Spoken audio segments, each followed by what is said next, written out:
Hey guys, happy Friday. You know what time it is. Job review. All right, job number one is a QA analyst, 65 to 72 per year. And let's scroll on. This looks like the core responsibilities of a QA tester. I'm not going to go through this because my students know how to position and apply. Now, this is just a bonus if you have this, but if you do, go ahead and apply. If you don't, still apply. Let's go. Job number two is with Senior QA Analyst, IT Avalon. It looks like, again, you're going to be doing core responsibilities of QA. This job description is a little long, but I want you to position and apply. This says may assist with automated test scripts. So guess what? You all should be applying because it looks like they're going to have an automation engineer.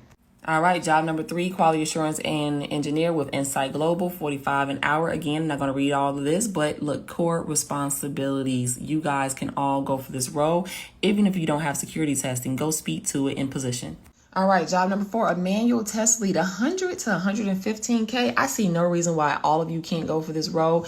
It looks like it's just calling it a test lead. You guys can all go for this role. Let's go. All right. Job number five, software quality assurance functional tester. Again, these are all QA core responsibilities. Not going to read this, but you all can go for this role. You just need to go look up 501 and accessibility testing to speak to it a little bit more. This is my favorite. Every single one of you can go for this role. Quality assurance analyst, $25 to $30 an hour. These are all core responsibilities. Every single one of my interns can go for this role. Let's go.